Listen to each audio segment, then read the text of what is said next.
प्रियांनो, देवाच्या मनासारखा असणाऱ्या दाविदाकडे पाहून देवाने जेव्हा शमूएलाद्वारे त्याला राजा म्हणून अभिषेक केला, अशा प्रकारे राजा म्हणून अभिषेक करण्यात आलेल्या दाविदाविषयी शौलाने एक निर्णय घेतला. कोणता? दाविदाला जर मारलं तर? प्रियांनो, शौलाचं जीवन कसं होतं? शौलाचा हा वेडेपणा कोर्टपर्यंत जाऊन पोहोचला. सांगायचं तर देवाच्या उद्देशांना, त्याच्या निर्णयाला आणि त्याच्या योजनेला देखील विरोध करायचा आहे, गरज भासल्यास नष्ट करून टाकायचा हा निर्णय घेतला. काय हे गरजेचं आहे का? याला धिटाईचा निर्णय म्हणणार नाही का? दाविदाला मारण्याच्या प्रयत्नामध्ये शौलाने आपलं राज्य सोडून देऊन, आपल्या जबाबदाऱ्या विसरून जाऊन, दावीद कोठे राहत असेल, दावीद मला कोठे सापडेल, तो कोठे लपून बसला असेल, कोठे तो भटकत असेल, याच कामामध्ये अनेकशा सैनिकांना त्याचा शोध घेण्यास त्याने पाठवलं. दाविदाविषयी सर्व इन्फॉर्मेशन मला पाहिजे आहे. तो दावीद कोठे लपून बसतो, दावीद कोणासोबत राहत आहे, तो कोठे अन्न खातो, सर्व गोष्टींची इन्फॉर्मेशन मला पाहिजे आहे. त्याला ती इन्फॉर्मेशन मिळण्याचा उशीर होता. प्रियांनो, लगेचच शौल सर्व सैन्य आपल्यासोबत घेऊन जाऊन दाविदाला मारण्याचा प्रयत्न करायचा. अशा प्रकारचे बरेचसे प्रयत्न शौलाने केले. 10 ते 13 वर्षापर्यंत दाविदाला रानात पळत राहावं लागलं. सर्व प्रकारचे प्रयत्न शौल करत असताना एक भयंकर असं दुष्ट प्रकारचं कृत्य शौल आणि शौलासोबतच्या लोकांनी केले. त्याने जे दुष्ट प्रकारचं कृत्य केलं त्याविषयी, त्या दुष्ट कृत्यांविषयी जेव्हा दाविदाला माहिती समजली, एवढं दुष्टतेने वागणारे हे निर्दयी लोक काय ते मला जिवंत सोडतील का? निश्चित मला मारून टाकतील. याच भीतीमध्ये, भयामध्ये व दुःखामध्ये रडून तो प्रार्थना करत आहे, देवा, एखाद्या सिंहाप्रमाणे ते लोक माझे तुकडे तुकडे करून टाकण्यासाठी माझ्यावर चालून येत आहेत. देवा, मला सोडविणारा कोणीही नाही ही गोष्ट समजून घेऊन ते मला मारण्यासाठी येत आहेत. देवा, ते दुष्कर्मी भयंकर दुष्ट आहेत, तू माझ्यावरती दया कर, अशी तो प्रार्थना करत आहे. त्यांनी कोणत्या दुष्ट प्रकारचे कृत्य केलेले होते? शौल आणि शौलासोबत असणारे जे लोक होते, त्यांनी कशा प्रकारचे दुष्कर्मे केलेली होती? दावीद एवढा का घाबरून गेलेला होता, का घाबरलेला होता? मी आता सांगितलं ना, त्या शौलाने, त्याच्या लोकांनी केलेले दुष्कृत्य कोणीही साधारण व्यक्ती करणार नाही. शौलाने एवढे दुष्कृत्य जर केले आहे तर दाविदाची एक गोष्ट लक्षात आली की तो मलाही मारून टाकणार. जर दाविदाने विरोध केला असता तर शौलाचे हाड देखील सापडले नसते. परंतु दावीद हा आत्मिक होता. दाविदाच्या मनामध्ये कशाचं भय होतं ठाऊक आहे? शौलाला परमेश्वराकडून अभिषिक्त करण्यात आलेला आहे. परमेश्वराकडून त्याला निवडण्यात आलेला आहे. देवाकडून अभिषेक करण्यात आलेला आहे. देवाच्या अभिषिक्त व्यक्तीवरती मी अजिबात हात टाकणार नाही, हा निर्णय त्याने घेतला. मन तर सांगत असेल एका फटक्यात मी त्याला मारू शकेल. कितीतरी वेळा कितीतरी लोकांनी जे दाविदाकडे राहत होते, राजा दाविदा, आम्हाला एक परमिशन दे, आम्ही जाऊन त्या शौलाला नष्ट करून टाकतो, त्याला आम्ही संपवून टाकतो, त्याला मारून टाकतो, तू केवळ एकदा ओके असं म्हण, त्याचे आम्ही तुकडे तुकडे करतो, तू का असा पळत राहतोस? देवाच्या इच्छेप्रमाणे राजा म्हणून तुलाच निवडलेलं आहे. या देशावर तूच राजा झालं पाहिजेस. परंतु घरटं तुटलेल्या पक्षाप्रमाणे तू का इकडे तिकडे पळत आहेस? तू एक परवानगी आम्हाला दे, आम्ही शौलाला मारून टाकू. तेव्हा दावीद काय म्हणाला माहीत आहे? नो, मी शौलाला मारू शकत नाही, व तुम्ही माराल म्हणत असाल तर मी परमिशन देणार नाही. पण का? कारण परमेश्वराकडून त्याला अभिषेक करण्यात आला आहे. तो जर स्वतः एखाद्या युद्धामध्ये जाऊन मरून गेला तर ती वेगळी गोष्ट आहे, पण मी त्याला मारणार नाही. दाविदाच्या ह्याच चांगुलपणाला शौलाने अतिशय हलकं मानलं. दाविदाची असणारी आत्मिकता शौलाच्या डोळ्यांमध्ये त्याला दिसून आली नाही. मी काहीही केलं तरी चालून जाईल असा मूर्खपणा शौलाच्या नसानसांमध्ये भरलेला होता. दावीद शौलाला मारू शकत नव्हता असं नव्हतं, तर दावीद परमेश्वराच्या हाती त्या शत्रूला सोपून देत होता. सूड घेणं माझ्या हाती आहे हे माझ्या देवाने सांगितलेलं आहे. माझा देवच त्याचा सूड घेईल आणि वरून शौलाला अभिषेक करण्यात आलेला आहे. आणि मी तर देवाने अभिषिक्त केलेल्या व्यक्तीवरती कधीही हात टाकणार नाही. अनेकदा त्याचं मन बोललं असेल, एकदाचा मारून टाक म्हणजे तुझी कटकट दूर होईल. तू आपलं सिंहासन, आपलं कुटुंब, आपलं घर, शांतीने भरलेलं तुझ्यासाठी असणारं वातावरण सोडून अशा प्रकारे तू कधीपर्यंत जंगलामध्ये भटकणार आहेस? कुठपर्यंत तू असं जीव मुठीमध्ये घेऊन पळत राहणार आहेस? प्रियांनो, त्याला कधीपर्यंत पळावं लागलं माहीत आहे? 1 वर्ष नाही, 2 वर्ष नाही, 3 वर्ष नाही, 4 वर्ष नाही, 5 वर्ष नाही, 10 वर्ष नाही. आपलं कुटुंब सोडून, आपल्या घरापासून दूर, आपल्या लोकांपासून दूर, सुख, शांती आणि आनंदापासून दूर, कदाचित शौल मला मारून टाकील अशा भीतीमध्ये जवळपास दावीद हा 10 ते 13 वर्षांपर्यंत तो जंगलामध्ये भटकत राहिला. कोणत्या वेळेला कधी अन्न मिळेल माहिती नव्हतं. कुठे पोट भरावं काही समजत नव्हतं. हा कोण होता माहीत आहे? ज्याला देशावरती राज्य करायचं होतं, ज्याने उत्तम अशा स्थितीमध्ये राहिलं पाहिजे होतं, त्याला त्या उत्तम स्थानामध्ये राहता येऊ नये यासाठी शौल अडखळण बनला. असं कधीपर्यंत एक व्यक्तीला परमेश्वर देव, ज्याला देवाने निवडलेला आहे, त्याच्या योजनेपर्यंत पोहोचू नये अशासाठी देव कधीपर्यंत अशा प्रकारे दुष्ट लोकांना हे वाईट कृत्य करू देईल, त्यांचे षड्यंत्र त्यांना चालवू देईल? असे प्रश्न जर तुम्ही करत असाल तर कृपया लक्ष द्या.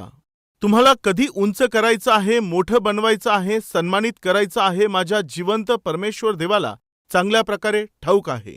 जेव्हा इस्रायली लोकांना एका पुढाऱ्याची गरज होती, तेव्हा पुढारी म्हणून मोशेच्या मध्ये कोणत्या योग्यता असल्या पाहिजेत? प्रियांनो, त्या वेळेपर्यंत इस्रायली लोक एक गुलाम बनून राहिले, परंतु आता ते एक राष्ट्र असे बनणार होते, एक देश ते बनणार होते. जर देश बनणार आहे तर काय पाहिजे? राज्य पाहिजे. व त्या देशासाठी कोण पाहिजे? पुढारी पाहिजे, नेतृत्व करणारा महान पुढारी.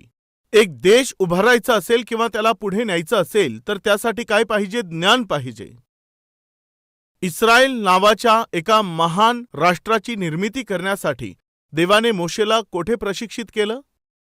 त्या फारोच्या घरामध्येच फारोचा नातू म्हणून देशाचं नेतृत्व करण्यासाठी जितक्याही प्रशिक्षणाची गरज होती ते सर्व परमेश्वराने मोशेला त्या 40 वर्षांमध्ये शिकवलं.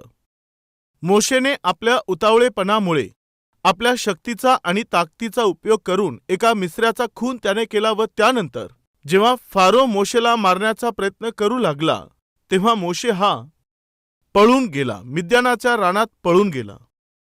तो देशावरती राज्य करणार होता. खरं पाहिल्या गेल्यास फारोच्या मुलीला न मुलगा होता ना मुलगी, व फारोलाही कोणी मुलगा नव्हता, केवळ एकच मुलगी होती आणि त्या मुलीलाही मुलं नव्हते. यामुळे तिने मोशेचा सांभाळ केला आणि त्याद्वारे येणाऱ्या काळामध्ये मोशे हा त्या काळामध्ये सर्व जगामध्ये शक्तिशाली देश म्हणून ओळखल्या जाणाऱ्या त्या मिसर देशाचा तो राजा बनणार होता. आणि राजा बनण्यासाठी ज्या योग्यता पाहिजे होत्या ते सर्व प्रकारचे प्रशिक्षण फारोची कन्या हिने मोशेला दिलेले होते. एक राजा म्हणून जे असलं पाहिजे ते सर्व प्रकारचं ज्ञान फारोच्या कन्येने त्याला शिकवलं. ते जे ज्ञान होतं, देवाने काय केलं? एका राज्याला उभारण्याकरिता गरजेप्रमाणे पुढाऱ्यामधील असणाऱ्या सर्व योग्यता देवाने त्याला शिकवल्या. आणि त्याचप्रमाणे मोशेने केलेल्या एका चुकीमुळे त्याला त्या जंगलामध्ये पळून जावं लागलं आणि त्याच ठिकाणी देवाने त्याला आणखी काही आत्मिक पाठ शिकवले. त्याच्या विश्वासाला त्याने मजबूत केलं. धीर आणि सहनशीलता त्याला शिकवली. नम्रता आणि लीनपणा त्याला देवाने शिकवला. देवावर निर्भर राहणं तो शिकला. 40 वर्षांच्या त्या आत्मिक प्रशिक्षणानंतर प्रियांनो, जेव्हा मोशे याला तुटलेल्या आणि दबलेल्या स्थितीत पोहोचावं लागलं, पूर्वी जेव्हा मिसरचं सर्व विद्या आणि सर्व शिक्षण त्याला माहीत होतं, मोशेचा अभिप्राय असा होता, इस्रायल लोकांना सोडवण्याची ताकद माझ्यात आहे असा त्याने विचार केला व विचार करून उतावळी केली. परंतु त्यामुळे त्याला रानामध्ये पळून जावं लागलं. आणि अशा प्रकारे जेव्हा त्या जंगलामध्ये त्याला मेंढरं चारावे लागले, तेव्हा त्याच्या लक्षात आलं, काय ते? माझ्या सर्व प्रजेला मी त्या फारोच्या हातामधून सोडवू शकतो, एवढी ताकद व शक्ती माझ्यात आहे असं मला वाटलं. परंतु आज मी तर साधं स्वतःला देखील सोडवू शकत नाही, असा मी कमजोर आहे, हे माझ्या लक्षात आलं. प्रियांनो, जसंच त्याने स्वतःला झिरो केलं, परमेश्वर त्याच्या जवळ उभा राहून मी तुला हिरो बनवेल असं देव बोलला. जसंच तो स्वतःला सोडवू न शकण्याच्या परिस्थितीमध्ये आला, फारोने जर मला पाहिलं तर तो मला मारून टाकेल या विचाराने पळून जाऊन 40 वर्षापर्यंत जेव्हा मिसरच्या जवळही गेला नाही, पाठीमागे आला नाही, त्याचं धाडस झालं नाही, तेव्हा लक्षात आलं, मला वाटत होतं माझ्या ताकदीने व शक्तीने मी माझ्या प्रजेला सोडवू शकेल, पण हे असं सोपं काम नाहीये. ही तर माझी परिस्थिती अशी आहे, माझी वास्तविक परिस्थिती ही आहे. माझ्या प्रजेचं रक्षण मी करेल असं मला वाटलं, पण शेवटी पहा, मेंढरांना चारण्याची वेळ आली, ही माझी दशा आहे.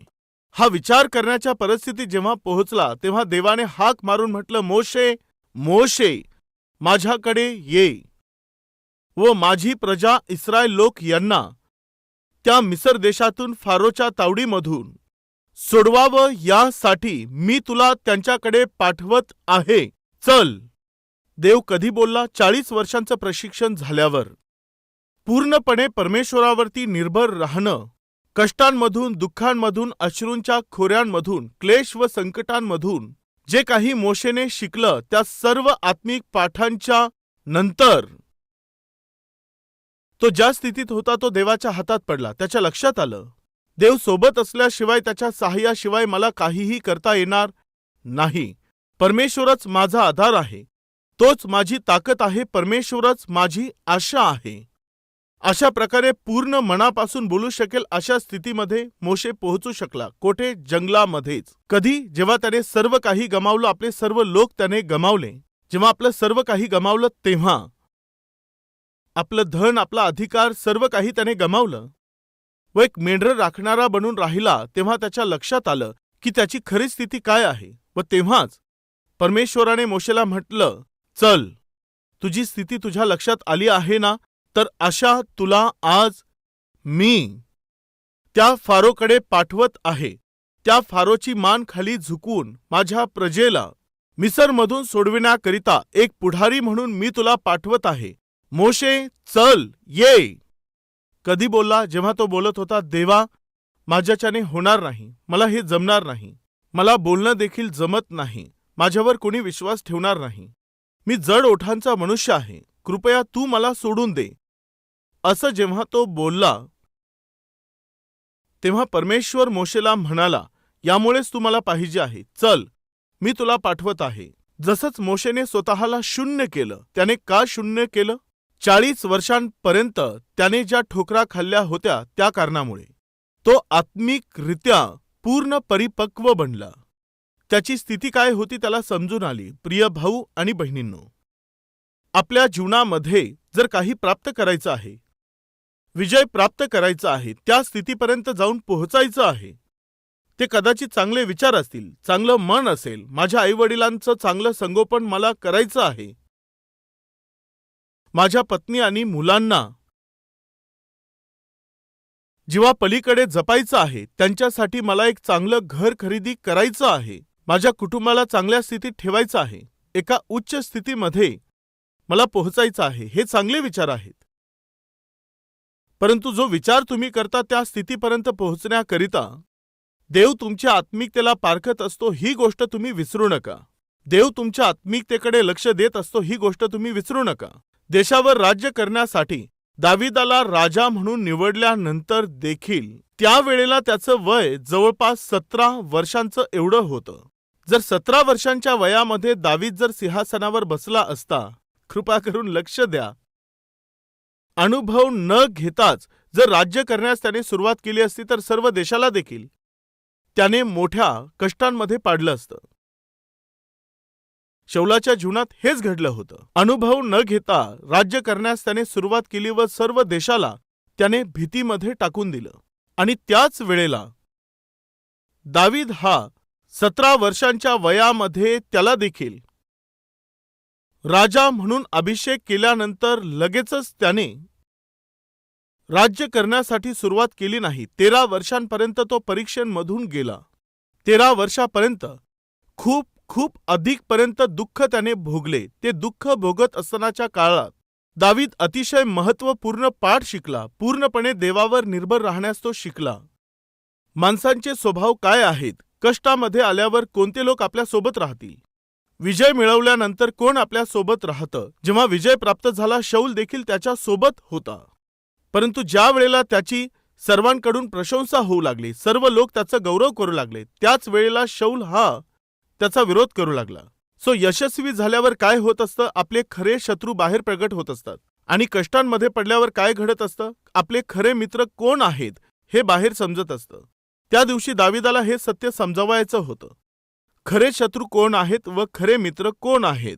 खरे शत्रू जेव्हा आपल्याला यश प्राप्त होतं किंवा विजय प्राप्त होतो, त्यावेळेला खरे शत्रू हे बाहेर प्रगट होत असतात व ते बाहेर प्रगट झाले. शौल आणि शौलाच्या सर्व गँगमधले शत्रू बाहेर पडले. आणि त्याचे खरे मित्र कोण होते? दावीद जेव्हा कष्ट आणि संकटांमधून जात असताना जे त्याच्या सोबत राहिले तेच खरे मित्र होते. दावीद जेव्हा अशा परीक्षांमधून चाललेला होता, त्यावेळेला काय घडलं माहीत आहे? शौलाने आपल्या सर्व लोकांना चहूबाजूने पसरवलं. जेव्हाही दावीद तुम्हाला दिसेल मला सांगा, मी येऊन त्या दाविदाला मारून टाकेल. तेव्हा दावीद शौलापासून वाचण्यासाठी पळत राहिला. पळत असताना त्याला भूक लागली. कोठे जावं हे समजत नसताना जवळच एक याजक होता. त्या याजकाकडे तो गेला व त्या याजकाकडे जाऊन मला खाण्यास काही मिळेल का असं विचारलं. जर तू शुद्ध असशील, पवित्र असशील तर याजकाला खावयाच्या समर्पित भाकरी आहेत. तर मग जर तुला भाकर खायची असेल तर ठीक आहे. पहा 21 अध्याय 6 वचन.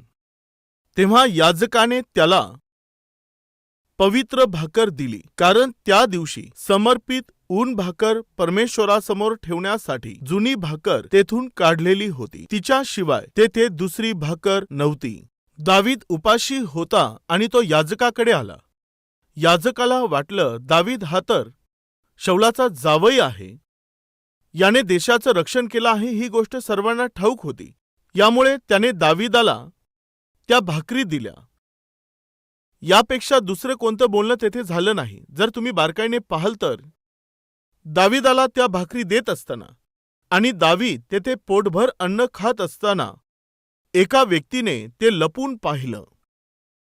लपून बसलेल्या त्या व्यक्तीने ते पाहिलं. तो व्यक्ती कोण होता? 7 वचन पहा. त्या दिवशी तेथे शौलाचा दवेग नावाचा एक सेवक परमेश्वरासमोर खोळंबून राहिला होता. प्रियांनो, हा दवेग होता. हा दवेग परमेश्वराच्या समोर खोळंबून राहिला होता. प्रियांनो, आपण सर्व देवाच्या सानिध्यात आलो आहोत ना? आता आपण सर्व कोठे आहोत सांगा? परमेश्वराच्या सानिध्यात आहोत. आपण देवाच्या सानिध्यामध्ये का आहोत? प्रार्थना करण्यासाठी. आपण देवाच्या सानिध्यात का आलो आहोत? देवाची आराधना करण्यास आलो आहोत. उपकार स्तुती करण्यासाठी, वचनावर मनन करण्यासाठी, आपल्या उणीवा सुधारून घेण्यासाठी व देवाच्या इच्छेप्रमाणे जगण्यासाठी व त्याचे आशीर्वाद मिळवण्यासाठी. यासाठीच ना? पण देवाच्या सानिध्यामध्ये दुष्ट लोकांनी राहू नये ना? देवाच्या उपस्थितीमध्ये दुष्ट लोक राहत नाहीत ना? पापी लोक परमेश्वराच्या समोर टिकत नाहीत ना? पण त्या दिवशी तो तेथे थांबून राहिलेला होता. कोण? भयंकर पापी माणूस, अतिशय दुष्ट. त्याचं काय काम होतं देवाच्या मंदिरामध्ये? काय आज आपल्यात कोणी आहे का? अतिशय दुष्टपणाने, अतिशय वाईट कृत्य करून, अतिशय भयंकर व्यक्तीप्रमाणे जीवन जगून आणि जसं काहीच घडलं नाही अतिशय धार्मिक व्यक्तीप्रमाणे आज तुम्ही देवाचं वचन ऐकत आहात का? ऐका मग. जर आज तुम्ही आपलं जीवन परमेश्वराला न देता, जीवनामध्ये सुधारणूक न घडवता, जर तुम्ही जिवंत परमेश्वराच्या समोर येऊन जर नाटक करत असाल तर तुमचं हे नाटकीय जीवन कोणा ना कोणा व्यक्तीच्या जीवनाचा नाश करेल. परिवर्तन नसलेलं तुमचं जीवन कोणा ना कोणा व्यक्तीच्या जीवनात संकट आणेल. तारण प्राप्त न झालेलं तुमचं जीवन तुमच्या कुटुंबासाठी किंवा जे तुमच्यावर विश्वास ठेवतात त्यांच्यासाठी श्रापित बनेल. कोण होता हा दवेग? शौलाच्या द्वारे निवडण्यात आलेला त्याचा एक जासूद होता. तो सरळ गेला प्रियांनो आणि तो शौलाकडे जाऊन सर्व काही सांगू लागला. शौलाने काहीही करून दाविदाला मारून टाकायचं आहे असं म्हणून त्याने कंबर कसली. पण बायबलमध्ये एक सुंदर वचन आहे, काय माहित आहे, परमेश्वराने दाविदाला शौलाच्या हातामध्ये पडू दिलं नाही, लागू दिलं नाही. प्रियांनो ऐका, शौलाने दाविदाला जोपर्यंत तो जिवंत राहिला कधीही स्पर्श करू शकला नाही. का माहित आहे, परमेश्वराने दाविदाला आपल्या हातांखाली सुरक्षित असं ठेवलं होतं. प्रिय भावांनो व बहिणींनो, आज आमच्या आयुष्यामध्ये कोणतं संकट दडलेलं आहे का? कोणत्या समस्येने तुम्हाला चहूबाजूने घेरलेलं आहे का? काय कोणी तुम्हाला धमकावत आहे का? कोणी तुम्हाला घाबरवून सोडत आहे का?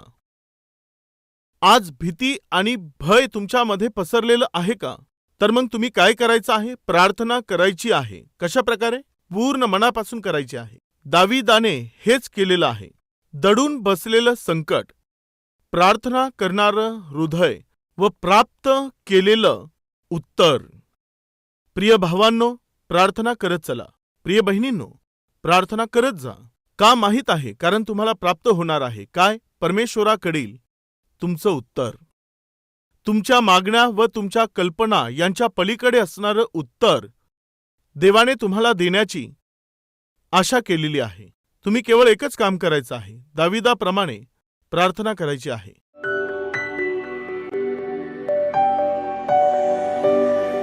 महान व अतिपवित्र जिवंत परमेश्वर देव बापा, आमच्या आत्मिक प्रवासामध्ये एकीकडे सैतान घेऊन येत असलेल्या विपत्ती आणि संकट असतात. देवा, जेव्हा आम्हाला त्या भयभीत करून सोडत असतात, दुसरीकडे आमच्या आत्मिक जीवनाला अधिक मजबूत करण्यासाठी, परमेश्वरा आम्हाला आत्मिकतेमध्ये अधिक परिपूर्ण करण्यासाठी, त्यातूनच आम्ही प्रशिक्षित व्हावं असं तू घडवून आणतोस. 40 वर्षांपर्यंत तू मोशेला प्रशिक्षित केलं आणि ते 40 वर्ष इस्रायली लोकांना त्या जंगलामध्ये चालविण्याकरिता आज आमच्या जीवनामध्ये जे प्रशिक्षण तू देत आहे, आम्ही त्याचा विरोध करू नये यासाठी सहाय्य कर. आमच्या जीवनात जे कष्ट व संकटांचा सामना आम्ही करत आहोत, विपत्ती असेल, संकट असतील, निंदा असेल किंवा अपमान असेल, हे सर्व काही तू आमच्याकरिता जे उत्तम स्थान तयार करून ठेवलेलं आहे ते आम्ही प्राप्त करावं, त्याचा अनुभव आम्ही घ्यावा, यासाठी देवा या सर्व गोष्टी आम्हाला शिकवण्यासाठीच आमच्या जीवनात तू येऊ देतोस, हे अगदी सत्य आहे. यामुळे कोणत्याही समस्येला घाबरून न जाता, कोणत्याही शत्रूसमोर मान खाली न झुकवता, कोणतेही कष्ट आले तरी तुझ्या सानिध्यामध्ये दाविदा समान प्रार्थना करून धैर्याने प्रत्येक परिस्थितीचा सामना करण्यासाठी तू आमचं सहाय्य कर. येशूच्या नावाने प्रार्थना मागतो बापा, आमेन.